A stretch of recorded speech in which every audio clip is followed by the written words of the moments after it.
Once a special relationship was with men, and we were not so lost. When another relationship had taken hold, it was subtle and came with expediency. The generations that followed forgot all of that truly special relationship. And this was their tragedy, that they were incomplete, though they did not know why.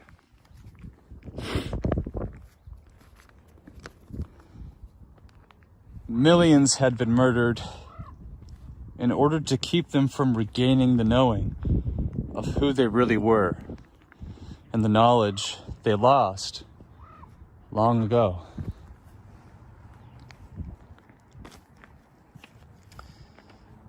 The nation of Israel was brought into existence by a special act of God.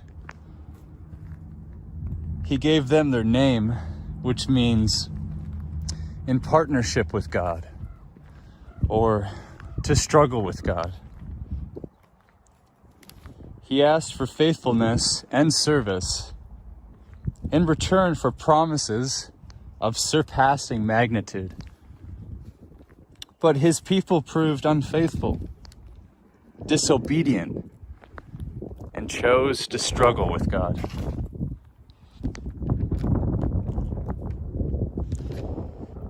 Despite correction, they rejected him and his special act for them, replacing their very real creator with false creations and their own special act for themselves. And thus they suffered immensely. They suffered enslavement, captivity, loss of land, identity, name, language, and culture. When they were first taken captive to Assyria, they weren't even called Israelites, but sons of Isaac. And later, as they traveled across Europe, eventually to the ends of the earth, they were known by many other names, depending on the places they migrated to and from, and the language of the people they came in contact with. So the question is, who were those Israelites really? And who are they today? Biblically, all the sons of Jacob were indeed Israelites. They each headed each tribe of their father's house, and all their descendants are Israelites who make up the nation Israel as a body, a temple, a church, a congregation. But in order to better understand this, we must first unravel the importance of who Noah's sons were. Shem, Ham, and Japheth. We must also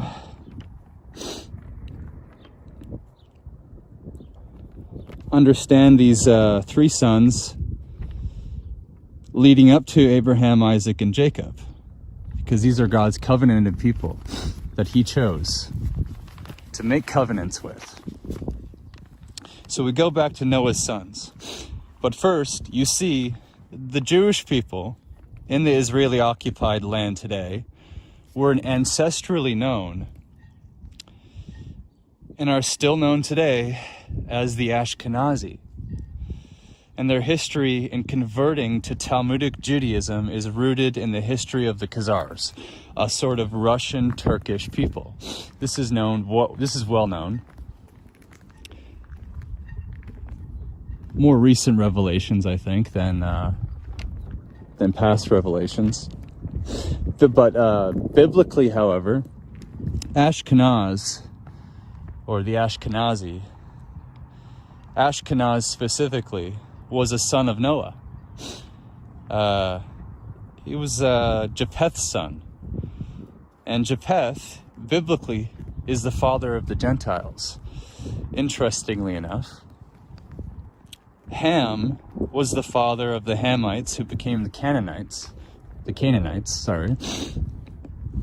and Shem, the father of the Shemites, whose descendants are all Semites. From Shem, you get Abraham, Isaac, and Jacob, God's covenanted people, the Semites. And from Japheth, you get Ashkenaz and the Russian Turkish people, who are Gentiles. Or more specifically, whose father was the father of the Gentiles. And yet, still, to most people, the word Israel spells the word Jewish.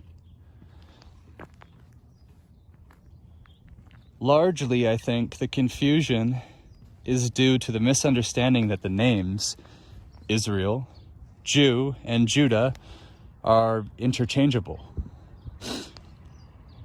These names are being used synonymously, misused. And this confusion should continue for as long as it is assumed without question that the modern Jew alone is Israel.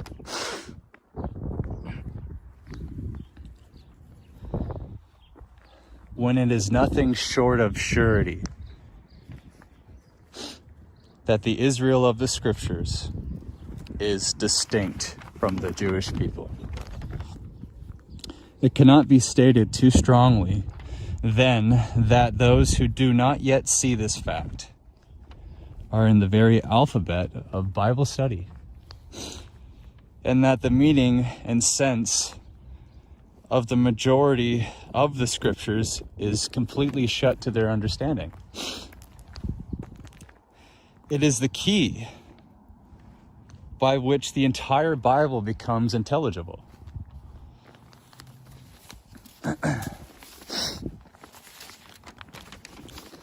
sun's out today, but it's still a little brisky. It's still a little cold, so I'm sniffling, and I thought maybe I could take some cover here from the wind, so hopefully the audio is okay. But as we continue here, the Bible for believers is like a compass, right? But if we do not know Israel, it would be like somebody with a compass without the understanding to use it to guide them home.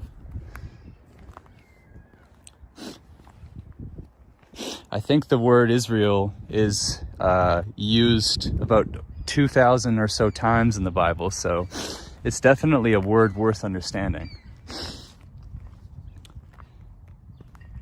And since Israel should occupy such a central position, we cannot, as Bible believers, give it up so ignorantly to the Jew.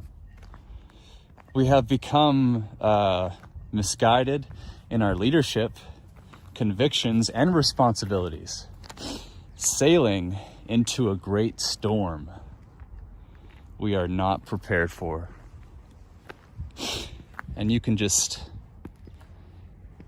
from observing what's happening on the world stage right now, our act for ourselves, not God's special act for us, just from that basic observation, we are sailing into a storm that we're not prepared for. And Israel's not prepared. Not prepared for any sort of service to God, not prepared for the return of the Messiah. And the fruits of all these misconceptions have left her children orphans in the world. Orphans in the world, lost in a pervasive and meaningless, spiritually barren wilderness.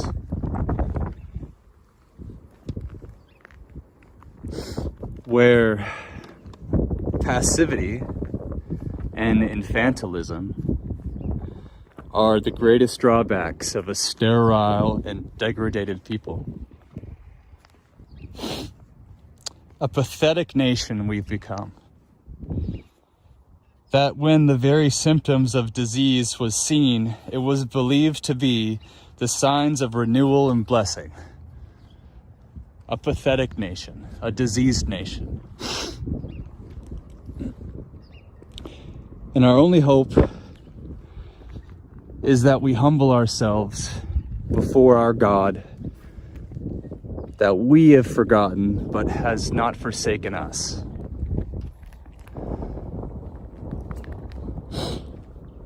Everything changes, everything is always changing. But the one thing that never changes is God. The one truth that is unchanging in a world of change, the self-evident truth.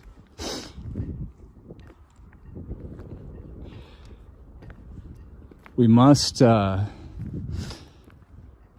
to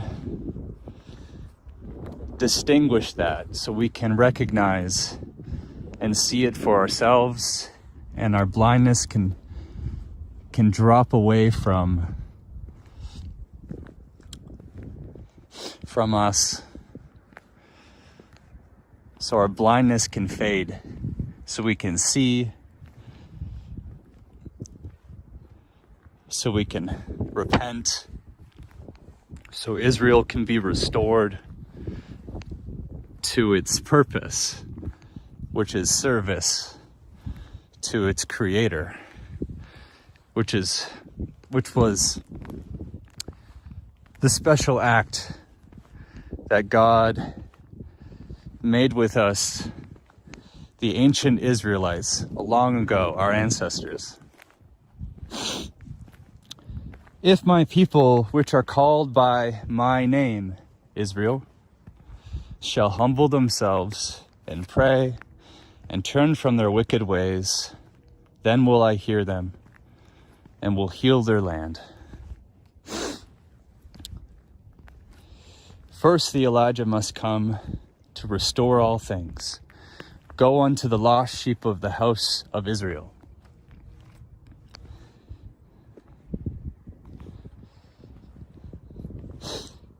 First, the fullness of the Gentiles must come into fruition.